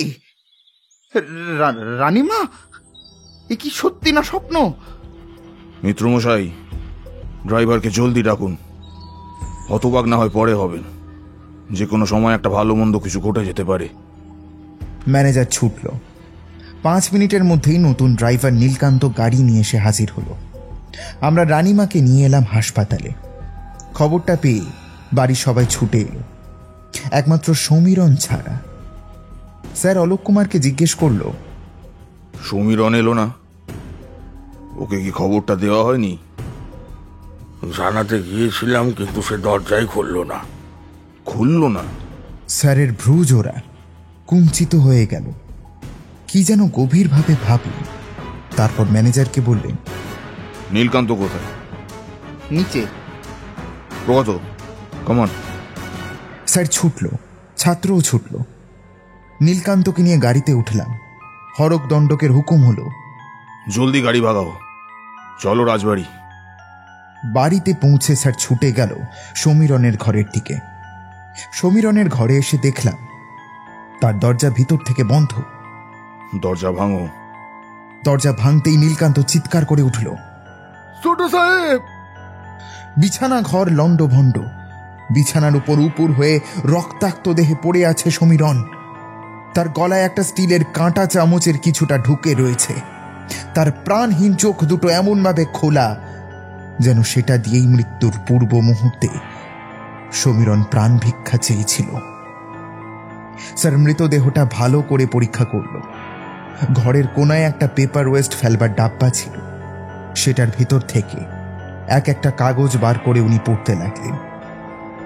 2টো কাগজ উনি পকেটেও ঢুকিয়ে নিলেন। বিরক্ত হয়ে বললাম, স্যার এসব কি হচ্ছে? আমরা এই বাড়িতে থাকা সত্ত্বেও একের পর এক খুন হচ্ছে, একের পর এক। এইভাবে কি চলতে থাকবে? আমরা কি ব্যর্থ? না, আর নয়, আর কোনো কিছু হতে দেব না। এবার হরক দণ্ডকের খেল শুরু হবে। এতদিন প্রমাণ আসবার অপেক্ষায় ছিলাম, এবার আমি নিজেই প্রমাণের কাছে যাব। এইসবের মধ্যে আমার চোখ গেল সমীরণের টেবিলে রাখা পেনদানিটার উপর। সেখানে একই রকমের 4টে পেন সাজিয়ে রাখা, ঠিক সেই রকম পেন যেটা মণিবিহারী সিংহের খুনিকে ধাওয়া করতে গিয়ে অর্ণব পেয়েছিল। নিবের কলমের গায়ে সোনার জল দিয়ে কোম্পানির নাম লেখা। তার মানে সেদিন ওখানে সমীরণ ছিল। কিন্তু সেটা তো সম্ভব নয়। হঠাৎ স্যারের ধাক্কা খেলাম। প্রগত, অর্ণব আর মিলিকে ডাকো। আমরা থানায় যাব। নীলকান্ত সমীরণের মৃতদেহ দেখে এতটাই নার্ভাস হয়ে গিয়েছিল যে অর্ণবী গাড়িটা চালালো। 30 মিনিটের মধ্যে থানায় এসে হাজির হলাম। বারান্দায় আমাদের বসতে বলে স্যার ভেতরে ঢুকলেন। প্রায় 40 মিনিট পর বড়বাবু খগেন তলাপাত্র এবং স্যার একসাথে থানা থেকে বেরিয়ে জিপে উঠলেন। কোথায় যাচ্ছেন? আপনারা থানার ভিতরে গিয়ে বসুন, আমরা আসছি। 1.5 ঘন্টা অস্থিরতায় কাটল। স্যার আর বড়বাবু ফিরে এলেন। চেয়ারে বসেই বড়বাবু 1 গ্লাস জল আকণ্ঠ পান করলেন। ও কি মারাত্মক ঘটনা, আমি বিশ্বাস করতে পারছি না। হ্যাঁ, রহস্যের জট এত গভীরে গিয়ে ঠেকেছিল। আচ্ছা, এবার তাহলে কি পদক্ষেপ নেওয়া যায়? গ্রেপ্তার করতে হবে, তবে তার আগে আরো জোরালো কিছু প্রমাণ জোগাড় করে নেওয়া ভালো। কাল একবার চলুন তো বর্ধমান যাই। প্রলয়, অমিতাভ, মহাদেব ওদের জোর করে কথা বার করতে হবে। ওসব হয়ে যাবে। বেশ, তাহলে মাখনের ভাঁড়টা কালই ফাটানো যাক। তবে একটা কথা মাথায় রাখবেন, কেসের ক্রেডিট কিন্তু ভাগাভাগি হবে। হ্যাঁ, আমার কোনো ক্রেডিটের প্রয়োজন নেই। বাহ্যিক আবরণের থেকে আমার ভরসা বহুকাল আগেই উঠে গিয়েছে। ন্যায় প্রতিষ্ঠা হোক বর্তমানে, এটাই আমার কামনা। ফিরে আসবার পথে স্যারকে বিস্তর প্রশ্ন করা হলো। জবাবে উনি শুধু বললেন, কালকেই সব জানতে পারবে, একটু সবুর করে যাও। আচ্ছা, ভালো কথা, রানীকে কালই ছেড়ে দেবে। আমি আর অর্ণব বড়বাবুর সাথে কাল বর্ধমানে যাব। তুমি আর মিলি আমরা না আসা অবধি রানীকে চোখে চোখে রাখবে। বাড়িতে যেন আর কোনো ঘটনা না ঘটে, সেটার দায়িত্ব তোমাদের। বাড়ি পৌঁছে দেখি ইতিমধ্যেই সমীরণের মৃতদেহ পুলিশ অটপ্সিতে পাঠিয়েছে। হাসপাতাল ফিরে এসে সমীরণের মৃত্যু সংবাদ শুনে শোকে কাতর হয়ে পড়ল সবাই। পরের দিন সকালে স্যার ও অর্ণব বার হলো। আমরা পাহারাদারদের ডিউটিতে রত হলাম। বেলা নাগাদ স্ট্রেচারে করে রানীমাকে নিয়ে এলো হাসপাতাল থেকে। দেখভাল করবার জন্য একজন নার্সও এলেন। বেলা 4টে নাগাদ স্যারেদের গাড়ি ফিরে এলো। স্যারের হাতে দেখলাম একটা এলিমেন্টস অফ পিরিয়ডিক টেবিলের চার্ট ও একটা কাগজ ভর্তি ফাইল। সেটা কোন যজ্ঞে লাগবে ভগবানই জানে। আমাকে দেখি স্যার হুকুম ঠুকলেন, প্রগত, সবাইকে দোতলার বৈঠকখানায় ডাকো। তাই করলাম। বড়বাবু ফোন করে 3-4 জন কনস্টেবলকে থানা থেকে আসতে বললেন। আধা ঘন্টার মধ্যে সবাই এসে জড়ো হলো। বৃন্দাবন চা দিয়ে গেলে কয়েক চুমুকেই চাটা শেষ করে স্যার উঠে দাঁড়ালেন। হাত দুটো কনুইয়ের ভিতর ভাঁজ করলেন। দীর্ঘ শ্বাস নিয়ে বলতে শুরু করলেন, আপনাদের এখানে একত্রে ডাকবার উদ্দেশ্য একটাই। আজ আমরা অপরাধীর আসল রূপের বহিঃপ্রকাশ ঘটাবো। অপরাধীকে গ্রেপ্তার করা হবে, তাই থানা থেকে কয়েকজন কনস্টেবল অফিসার আসছেন। ততক্ষণ না হয় আমরা রহস্যগুলোকে ধীরে ধীরে উন্মোচন করি, কেমন? আচ্ছা, প্রথমে ঘটনাগুলোকে স্তরে স্তরে সাজিয়ে নেওয়া যাক। ঘটনা সূত্রপাত হয় আজ থেকে প্রায় 2.5 মাস পূর্বে। একদিন রাত্রিবেলা রানী বিছানায় শুয়ে দেখতে পান দরজার ফাঁক দিয়ে একজন ব্যক্তি ওনাকে তাক করে একটা ছুরি ছোড়বার সুযোগ করছেন। ব্যক্তি সুযোগ পেয়ে ছুরিটা ছোঁড়েও কিন্তু রানীর তৎপরতা সচেতনতায় উনি সে যাত্রায় বেঁচে যান। অপরাধী যে স্থানে দাঁড়িয়েছিলেন সেখানে উনি দেখতে পান মাটিতে পড়ে রয়েছে ওনার স্বামীর একটা আংটি। রানীর সন্দেহ হয় ওনার স্বামী হয়তো ওনাকে খুন করতে চাইছে। অবশ্য মণিবিহারী বাবুকে সন্দেহ করার মতো যথেষ্ট কারণ ওনার ছিল। ওনার তৈরি উইল অনুযায়ী ওনার মৃত্যুর পর ওনার স্বামী যদি বেঁচে থাকেন তবে ওনার স্বামী মৃত্যু পর্যন্ত সম্পত্তি দেখভালের অধিকার পাবে। তারপর মণিবিহারী বাবুর মৃত্যুর পর সম্পত্তি বণ্টিত হবে তার ছেলে মেয়েদের মধ্যে। এর কিছুদিন পর রানী যখন মেদিনীপুর আর বর্ধমানের জমি দেখে ফিরছিলেন, ওনার একটা ভয়ঙ্কর অ্যাক্সিডেন্ট হয়।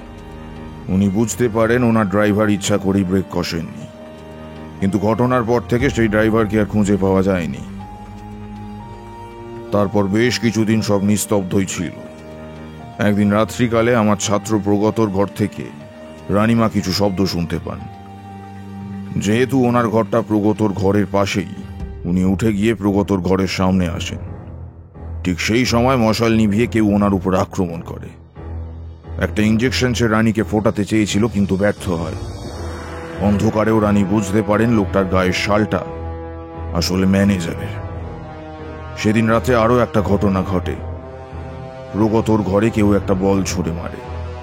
বলটার ভিতরে একটা কাগজ ছিল, যেটা লেখাটা ছিল অনেকটা এইরূপ: 1 মলিবডেনাম, ঋতু, আয়োডিন, 3 বিসমাথ, 5 হাইড্রোজেন, 2 নিকেল, আর সম্ভবত 4 আর্গন।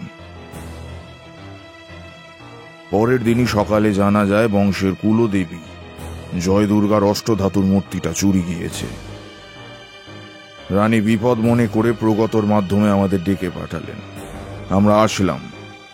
ঠিক তারপর দিনই রানী হঠাৎ নিখোঁজ হলেন। সেদিন জেরা করবার জন্য আমরা মণিবিহারী বাবুর ঘরে গেলাম। কেউ দূর থেকে ছুরি ছুঁড়ে খুন করলো মণিবিহারীকে। তারপর হঠাৎ আমরা আবিষ্কার করি এই বাড়ির একটা পাতাল কক্ষে কোথাও একটা গুপ্তধন লুকানো আছে।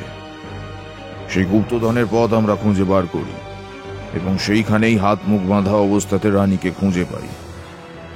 তারপর সমীরণের মৃত্যু। উফ, এত ভনিতা করছেন কেন বলুন তো? অপরাধীর নামটা বললেই তো হয়। না, এতদিন সে আমাদের লেজে গোবরে খেলিয়েছে, এবার আমি তাকে একটু খেলাবো। অপরাধী নিজেও জানে সে পার পাবে না। ধীরে ধীরে যখন একটার পর একটা সুতো ছাড়াবো, তখন সে উত্তেজিত হয়ে নিজেই নিজের ভিতরে মরবে। বলতে পারো এটাই আমার স্টাইল। যাই হোক, প্রথমে আমি আলোকপাত করতে চাই গুপ্তধনের ব্যাপারটায়। আমার বিশ্বাস এই গুপ্তধনই সব ঘটনার মূল। গুপ্তধন যে পাতাল কক্ষে লুকায়িত রয়েছে, সেখানে যাবার দুটো সুড়ঙ্গ পথ। একটা হলো পঞ্চরত্ন মন্দিরের বেদি, যেটা আমি আর প্রগত আবিষ্কার করেছিলাম। বলা ভালো, এক্ষেত্রে এক অলৌকিক শক্তি আমাদের সাহায্য করেছিল। আর দ্বিতীয় পথটা গতকাল আমি আর খগেনবাবু মিলে খুঁজি। সেটা কোথায় কেউ জানেন? নবরত্ন গোবিন্দজি মন্দিরের বেদিতে, যেটার উপর রাখা ছিল চুরি হয়ে যাওয়া মূর্তিটা। এবং ফর ইনফরমেশন বলে রাখি, মূর্তিটা কখনো চুরিই যায়নি। সেটা রানীর ঘরে সুরক্ষিত অবস্থায় ছিল এবং এখনো আছে। চুরি যায়নি? রানীমার? আপনি কি ইয়ার্কি করছেন মশাই? না মিত্র মশাই, জরুরি সময়ে হাস্যরসের আস্ফালন আমার হয় না। আমার থিওরি অনুযায়ী এক ব্যক্তির একদা ইচ্ছা হয়েছিল সে গুপ্তধনটা চুরি করবে। কোনোভাবে সে জানতে পারে মূর্তির নিচে বেদি রয়েছে আর বেদির ভিতরে সুড়ঙ্গের পথ। সে কোনোভাবে আসল চাবির একটা ডুপ্লিকেট বানায়, মন্দিরের ভিতর ঢুকে মূর্তি সরিয়ে অনুসন্ধান চালায়। ঠিক সেই সময় শুনতে পায় বাইরে পায়ের শব্দ। সে মূর্তিটা বেদিতে না বসিয়েই নিচে রেখে পালিয়ে যায়। বাইরে যে পদশব্দটা পেয়েছিল সেটা হলো রানীর। রানী মন্দিরে ঢুকে দেখেন মূর্তিটা যথাস্থানে বসানো নেই। উনি ভাবেন হয়তো পূর্বের মতো একেও চুরি করবার চেষ্টা করা হয়েছে। ভয় পেয়ে মূর্তিটাকে তিনি নিজের ঘরে এনে রেখে দেন এবং পুলিশকে তদন্ত করতে বলেন, কারণ উনি জানতে চেয়েছিলেন চুরির অভিপ্রায়ী ব্যক্তিটা কে। কিন্তু আপনি কি করে জানলেন মূর্তিটা ওনার ঘরেই আছে? পুলিশ তো খুঁজে কিছু পায়নি। আমি আর আমার ছেলে একদিন গোপনে ওনার ঘরে গিয়েছিলাম। দেখতে পাই ওনার খাটের তলায় চোরা কুঠুরির মতো কিছু একটা করা আছে, যেটা বাইরে থেকে দেখে হঠাৎ করে বোঝা যায় না। সেইটা মাথা লাগিয়ে খুলে দেখতে পাই মূর্তিটা ওখানেই আছে। না, আমি বিশ্বাস করি না। তখন থেকে গল্পের মতো গাঁজাখড়ি জিনিস বলে চলেছেন, কোনো মাথা মুন্ডু নেই আপনার কথায়। বসে পড়ো। প্রমাণ আমাদের কাছে আছে, তবে সেগুলো পেশ হবে আদালতে। তোমার আর্গুমেন্ট করার হলে সেটা কোর্টে গিয়ে করো। তাহলে মূর্তি চুরির ব্যাপারটা ক্লিয়ার তো? এবার আসছি প্রগতর কাছে আসা কাগজটার ব্যাপারে, যেটা একটু আগে বলেছিলাম। মনে আছে তো? ওই শব্দগুলো থেকে এটা বোঝা যায় যে এইগুলো এক একটা মৌলের নাম। 1, 2 করে নাম্বারগুলো দিয়ে পরপর সাজিয়ে নিতে হবে। ও, আর একটা কথা বলে রাখা ভালো, আয়োডিনের আগে ঋতু যে কথাটা ছিল ওটার অর্থ 6, মানে 1 চন্দ্র, 2 পক্ষ, 3 নেত্র, 4 বেদ, 5 পঞ্চবান আর 6 ঋতু।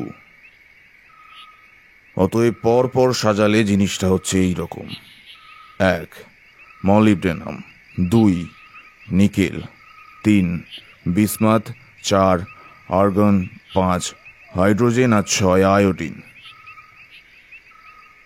এইবার এলিমেন্টস অফ পিরিয়ডিক টেবিলটা দেখুন। প্রতিটা কেমিক্যালের আইকনিক নেমগুলো এখানে দেওয়া আছে। যেমন মলিবডেনামের আইকন MO, নিকেলের NI, বিসমাথের BI, আর্গনের AR, হাইড্রোজেনের H আর আয়োডিনের আইকন I। এবার 1, 2 করে আইকনগুলোকে বসিয়ে দেখা যাক। MO, NI, BI, AR, HI। অর্থাৎ পুরো কথাটা হলো মণি বিহারী। অর্থাৎ কেউ প্রগতকে ধাঁধার মাধ্যমে মণি বিহারী বাবুর নামটা বলতে চেয়েছিল, কিন্তু কেন? সে ব্যক্তি বা কে? এই প্রশ্ন দুটোয় পরে আসছি। আগে আমি বলি, আমি নিজে পরীক্ষা করে দেখেছি, নিচ থেকে ওই রকম একটা হালকা বল খালি হাতে প্রগতর ঘরে কোনোভাবেই ছোঁড়া সম্ভব নয়। ওই রকম হালকা একটা বল ছোঁড়ার জন্য হিউজ ফোর্সের দরকার। আমার বিশ্বাস ওটা একটা বড় গুলতি দিয়ে ছোঁড়া হয়েছিল। এইবার আপনারা ভাবতে পারেন মণিবিহারী বাবুকেও হয়তো সেইভাবেই ছুরি ছুঁড়ে খুন করা হয়েছিল ওই গুলতি দিয়েই, কিন্তু না, এক্ষেত্রে ছুরিটা হাত দিয়ে ছোঁড়া হয়েছিল আর ছুরিটা ছুঁড়েছিল সমীরণ, যাকে পিতৃহত্যা শাস্তি দেওয়া এই মুহূর্তে আর সম্ভব নয়। কি? দাদাকে আপনি খুনি বলতে চাইছেন? ও বাবাকে খুন করেছে? আগে হ্যাঁ। কেন? হ্যাঁ, বাবাকে খুন করে ওর কি হবে? বাবা আমাদের কত ভালোবাসতো আপনি জানেন? কতটা ভালোবাসতো তা জানি না, তবে কেন খুনটা ও করলো তা জানি। একজন অজ্ঞাত ব্যক্তি বোঝাতে চেয়েছিল রানীর প্রাণ সংশয় রয়েছে ওনার স্বামী মণিবিহারী সিংহের দ্বারা। সে ঠিক করে রেখেছিল রানীকে সে কিডন্যাপ করবে। পুলিশ যেন সন্দেহ করে মণিবাবুকে। তার জন্য ব্যক্তিটি সুপরিকল্পনা করল। সে একটা কাগজে মণিবিহারী বাবুর নামটা বিভিন্ন মৌলের আদলে লিখে পাঠাবে ভাবল সমীরণকে। সমীরণ কেমিক্যাল ইঞ্জিনিয়ার, তাই সে মৌলের নামগুলো দেখলেই বাবার নামটা ধরে ফেলতে পারবে, এটাই সে ভেবেছিল। এক্ষেত্রে আসল প্ররোচিত ব্যক্তির পরিচয়টাও গোপন থাকবে। কিন্তু অন্ধকারে সে সঠিক ঠাহর করতে না পেরে কাগজ শুদ্ধ বলটা মারল প্রগতর ঘরে, কারণ দুজনের ঘরটাই দোতলায়। তারপর আবার একটা কাগজে ওসব লিখে সে সমীরণের ঘরে বলটা ছুঁড়ল। 2 দিন পর রানী সত্যি নিখোঁজ হলেন। মাকে যে ওর বাবা খুন করার চেষ্টা করছে এবং সেই কারণেই দুজনের বিরহ, এই কথা সমীরণ জানত। তারপর উপর থেকে এই কাগজটা গোদের উপর বিষ ফোড়ার মতো কাজ করলো। সে ধরে নিল তার মাকে তার বাবাই গায়েব করেছে, ফলত সে খুন করলো বাবাকে। তারপর কাল সে যখন উপলব্ধি করলো তার বাবা আসল অপরাধী নয়, সে বিনা কারণে তার পিতাকে খুন করেছে, তখন বিবেক দংশনে কাঁটা চামচ নিয়ে নিজের গলায় ফুটিয়ে আত্মহত্যা করল। হ্যাঁ, সমীরণ আত্মহত্যাই করেছিল, কারণ কেউ তাকে খুন করলে কাঁটা চামচটা অন্তত অর্ধেক তার গলায় ঢোকাতই। আর প্রমাণের কথা যদি বলেন, তবে এই যে স্থান থেকে সমীরণ ছুরিটা ছুঁড়েছিল সেই স্থানে সমীরণের কোম্পানির নাম লেখা এই পেনটা পেয়েছি। আর এই যে এটা দেখুন, সমীরণের মৃত্যুর আগে লেখা সুইসাইড নোট, যেখানে সে বাবাকে খুন করেছে বলে স্বীকার করেছে। আর এই যে এটা সেই কাগজ যেটা অজ্ঞাত ব্যক্তি সমীরণের ঘরে ফেলেছিল। স্যার কাগজ দুটো আর পেনটা টেবিলে রাখলেন। তারপর একটা সিগার ধরিয়ে ফাইল থেকে একটা কাগজ বার করে দিব্যাঙ্গনার হাতে দিলে। এইটা পড়ো। কি এটা? এটা তো পরিতোষের জন্ম সার্টিফিকেট। এ কি? ওর পদবি তো সেন, এখানে পরিতোষ সিংহ দেওয়া আছে কেন? এই তো মায়ের নাম নীলিমা সেন, বাবার নাম মণি বিহারী সিংহ। এসবের মানে কি? মানেটা খুব সহজ। পরিতোষ সিংহ মণিবিহারী বাবুর সন্তান, অবৈধ সন্তান। না, এ হতে পারে না, এ হতে পারে না। হয়েছে, আর এটাই সত্যি। মণিবিহারী বাবুর যুবা বয়সের প্রথম প্রেম ছিলেন নীলিমা সেন, কিন্তু নীলিমা সেন অনাথ হওয়ায় মণিবিহারী বাবুর বাবা ছেলের সাথে ওনার বিয়ে দিতে রাজি হননি। মণিবাবুর বিয়ে হলো লীলাবতী খানের সঙ্গে। মণিবাবু বিয়ের পর লীলাবতী দেবীর কাছে কিছুই লুকোননি। একদিন নীলিমা দেবী এসে দাঁড়ালেন এই বাড়িতে। তখন নীলিমা দেবীর গর্ভে মণিবিহারী বাবুর সন্তান। লীলাবতী খান ছিলেন পরম করুণাময়ী। উনি নীলিমা দেবীকে বাড়িতে থাকবার অনুমতি দিলেন, কিন্তু মণিবিহারী বাবু নিজের পূর্ব প্রেমিকা এবং স্ত্রীর সাথে এক বাড়িতে থাকবেন এটা মেনে নিতে পারেননি। নীলিমা দেবীকে তিনি তাড়িয়ে দিলেন। নীলিমা দেবীর পুত্র সন্তান হল, নাম পরিতোষ। বেশ কিছু বছর পর যখন রানী জানতে পারলেন ওনার স্বামীর সপত্নীর মৃত্যু হয়েছে এবং তার একমাত্র সন্তান অনাথের মতো জীবনযাপন করছে, তখন ওনার বেদনা হল। পরিতোষকে নিয়ে এলেন এই বাড়িতে। সপত্নী পুত্র পরিচয় দিলে সমস্যা হতো, তাই আশ্রিত হয়ে থেকে গেল পরিতোষ। মাস আড়াই আগে যখন পরিতোষের মনে হলো বাবার উপর সে প্রতিশোধ নেবে, তাই রানীকে আক্রমণ করার অভিনয়ে মণিবিহারী বাবুর আংটিটা চুরি করে দরজার কোণে ফেলে দিল সে। রানী ভাবল স্বামী হয়তো ওনার প্রাণ নিতে চায়। দুজনের মধ্যে দূরত্ব সৃষ্টি হলো। এরপরেও সে কিন্তু থামেনি। ড্রাইভারকে হাত করে রানীর অ্যাক্সিডেন্ট করিয়ে খুন করবে বলে ঠিক করল। সেদিন যদি রানী মারা যেত তাহলে সব সন্দেহ গিয়ে পড়ত মণিবিহারী সিংহের উপর। তবে তৃতীয়বার রানীর উপর আক্রমণ করার কারণটা আমার কাছে ঠিক স্পষ্ট নয়।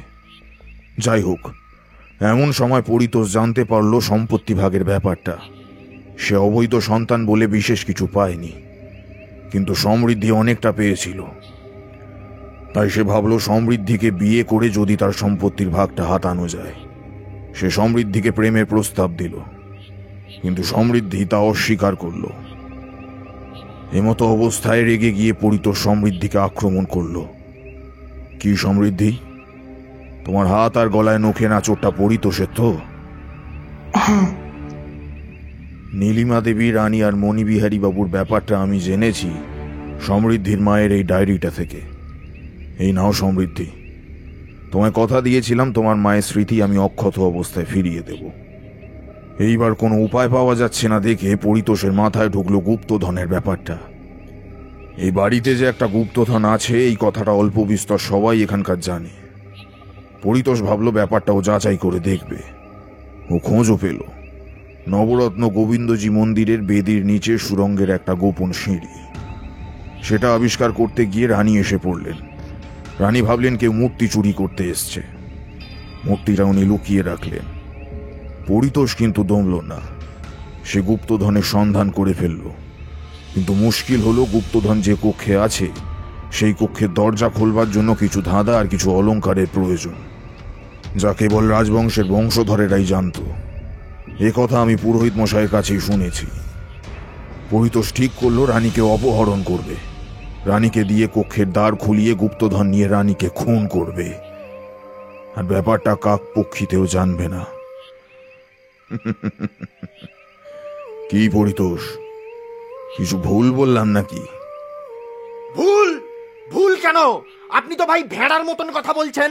হ্যাঁ, আমি নাকি গুপ্তধন? আপনি তো পুরো পাগল মশাই। হ্যাঁ, দেখো সবাই দেখো কিরকম ভুল ভাল বলছে। দেখো শালা শালা মাজা কি হচ্ছে আমার সাথে। ওভার অ্যাক্টিং হয়ে যাচ্ছে পরিতোষ। তোমার জন্ম সার্টিফিকেট ছাড়াও আমাদের কাছে তোমার বর্ধমানে স্কুলের সার্টিফিকেটটাও আছে।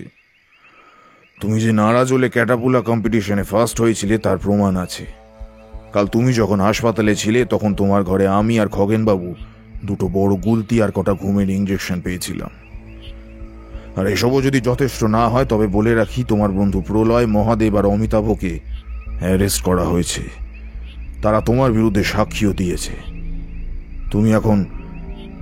হঠাৎ পরিতোষ উঠে দাঁড়িয়ে পাঞ্জাবির তলা থেকে পিস্তল বার করে স্যারের দিকে তাক করল। পৈশাচিক একটা হাসি হেসে বলল, শালা, তোর মাথায় খুব বুদ্ধি না? তোর মাথায় খুব বুদ্ধি না?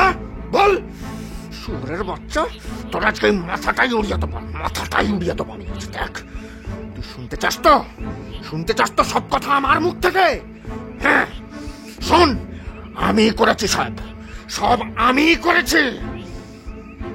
তোর তোর সব কটা কথা ঠিক শালা, একদম ঠিক। কিন্তু কিন্তু আমাকে কাবু করতে পারবি না তুই। আমাকে কাবু করতে তুই পারবি না। ওই রানী না, রানী নয়, ওই বেশ্যা মাগিটাকে আমার খুন করে দেওয়াই উচিত ছিল শালা। শালা শালা ওর জন্য আমার মা ঘর করতে পারেনি। বাপটা তো শালা 1 নম্বরের হারামির বাচ্চা। ওটা ওটা মরেছে, ওটা মরেছে শালা, ভালোই হয়েছে, ঠিক হয়েছে শালা।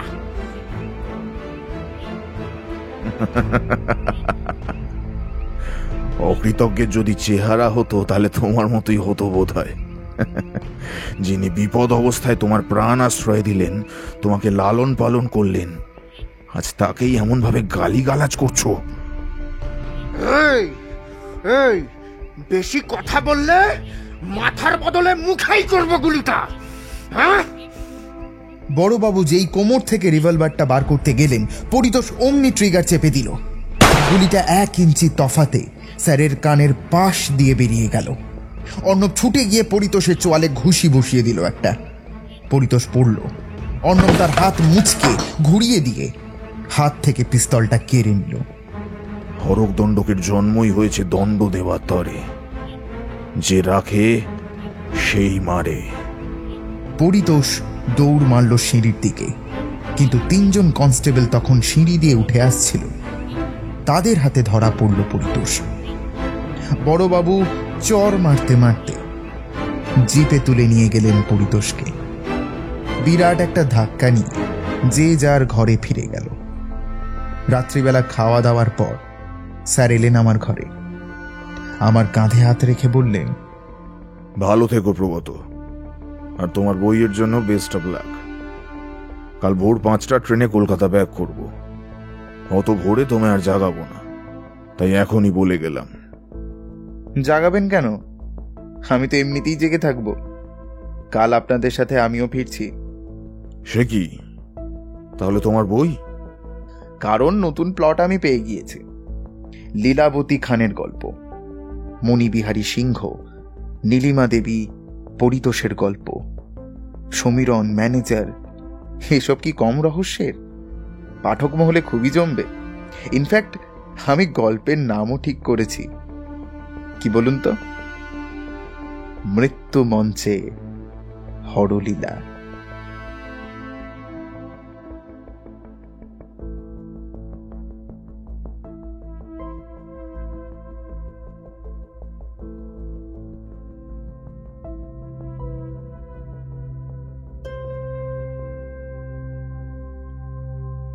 শুনছিলেন সায়ন্তন পালের কলমে গোয়েন্দা হরক দণ্ডক সিরিজের প্রথম গল্প মৃত্যু মঞ্চে হরলীলা। গল্প পাঠে আমি রক্তিম। অন্যান্য চরিত্রে অভিষেক, সৌমিলি, স্পন্দন, দেবিকা, কৌশিক, রণদীপ নন্দী, নীল, ইভান, সুপ্রজা, তৃষা এবং আমি রক্তিম। শব্দগ্রহণ রিম্পা। আবহ শঙ্খ। প্রচ্ছদ দীপ জিএফএক্স। স্ক্রিপ্টিং প্রতীক। পরিবেশনা ও পরিচালনায় টিম হররস্কোপ। কেমন লাগলো আমাদের এই উপস্থাপনা অবশ্যই কমেন্ট করে জানাতে ভুলবেন না। ও হ্যাঁ, আরও একটা কথা বলে রাখি, তোমাদের সকলের প্রিয় গৌরব তপাদার আবার ফিরছে ক্ষুধিত সাপ ও নরক চক্রে। তাই এখনো যারা চ্যানেলটি সাবস্ক্রাইব করোনি অবশ্যই সাবস্ক্রাইব করে বেল আইকন প্রেস করে রাখো, যাতে নতুন গল্পের আপডেট সবার আগে পৌঁছে যায় তোমাদের কাছে। আজ এতটাই। আমরা খুব তাড়াতাড়ি ফিরছি আমাদের পরবর্তী উপস্থাপনা নিয়ে। ততদিন সবাই ভালো থাকবেন আর সকলকে ভালো রাখবেন। শুভরাত্রি।